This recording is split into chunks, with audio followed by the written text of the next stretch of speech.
你係咪一個幸運嘅人呢？古語有云：一命二運三風水。如果命運係一早注定嘅話，咁一個人是否幸運係咪都係命中嘅定數呢？大家好，我係阿科，歡迎翻到嚟每日一科。今日我哋呢條影片咧就探討關於幸運呢個話題啦。咁我哋主要咧就會探討3個範疇嘅。第一，我哋要點樣判斷一個人是否幸運？第二，幸運嘅要素係乜嘢呢？第三，點樣可以變得幸運啊？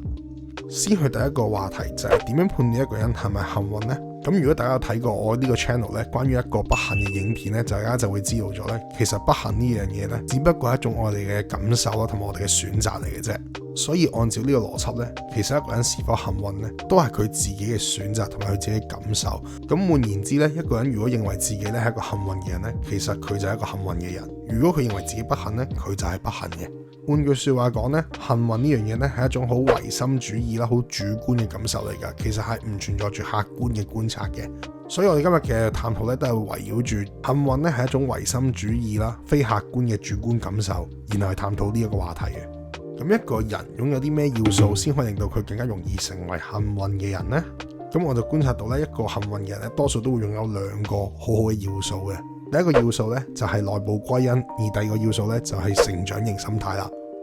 咁講到內部歸因咧，就可以用翻我上一次嘅一個例子啦。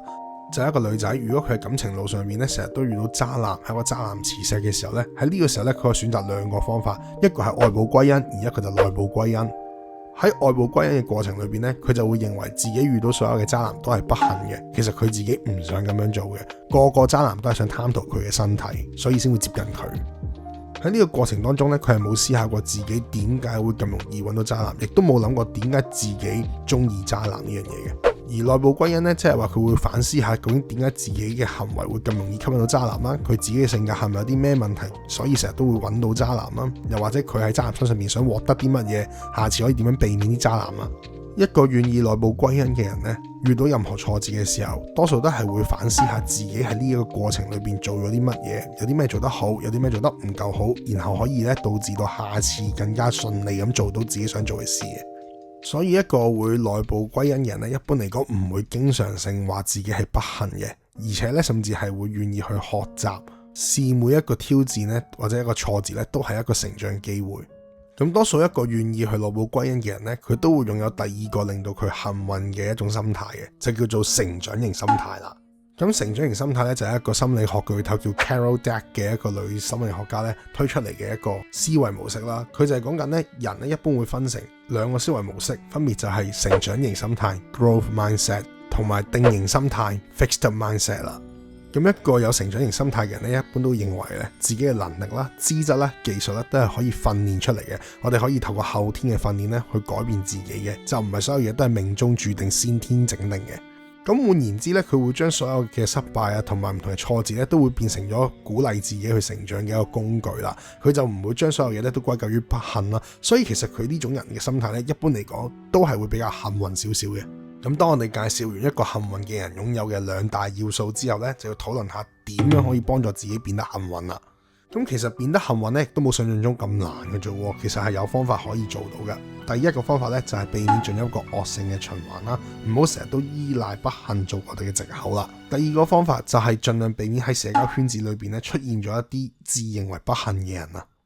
如果一個人咧成日都會用不幸去做自己嘅藉口嘅時候咧，其實就好容易會進入咗一種認知偏差嘅循環裏邊嘅。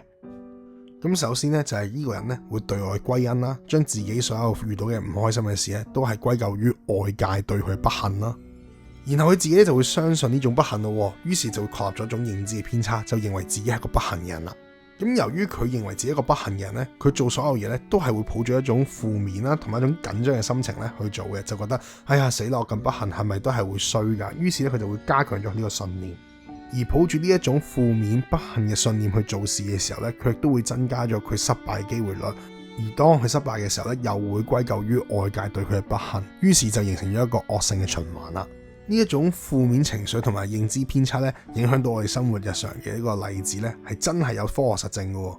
德國嘅科隆大學咧，曾經有一班心理學家做咗個實驗，佢哋就邀請咗一班學生咧去打高爾夫球，咁就同一半嘅學生講，就話我哋而家俾咗個幸運球你，一定會入噶。而亦都同第二班學生講，呢個只不過普通嘅高爾夫球。喺呢個實驗證實咗呢，原來呢，當你同人講咗呢一個係個幸運球，佢認為呢一個係幸運球嘅時候呢，呢個入球機會率呢係會比平時呢高出3成喎。而關於呢個幸運嘅心理實驗呢，仲有一個好出名嘅例子㗎。Richard Wiseman 曾經做過一個好出名嘅心理實驗啦。咁佢就揾咗兩批嘅人，一批認為呢自己係一個超級幸運嘅一班學生，同埋一批認為自己係超級黑仔嘅學生，就去做呢個實驗嘅。個實驗內容就係叫一班學生咧去數下一份報紙裏邊總共出現咗幾多張相啦。咁但係其實報紙裏邊咧係 set 咗一個小陷阱㗎，就係去到中間位置嘅時候呢，佢就有一句說話就係話，當你見到呢個信息嘅時候，直接舉手同班研究人員講，你就可以直接獲得獎金，唔需要再數落去㗎啦。而研究發現呢，一班自認為自己係幸運嘅人呢，幾乎咧係全部都可以發現到呢個信息，直接攞錢走嘅。而認為自己係超級黑仔王嗰啲人呢，往往都係會狂咪嗰啲相片嘅數目啊，然後就會錯失咗呢一個機會嘅。而其實結論就係話咧，一個人如果係一個自認幸運嘅人呢，其實佢係可以改變自己嘅腦袋啦，亦都可以將自己更加 focus 喺日常生活裏邊遇到更加多唔同嘅機遇。而如果一個人主觀地認為自己一個不幸嘅人呢，即使有好多機會喺佢身邊都好啦，佢都係會望唔到噶。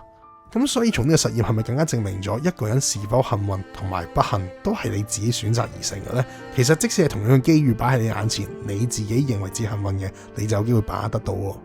因此我哋應該盡量避免不斷用不幸呢個字去做我哋嘅藉口，嘗試去用多啲嘅樂觀心態觀察呢個世界，成為一個有幸運嘅人。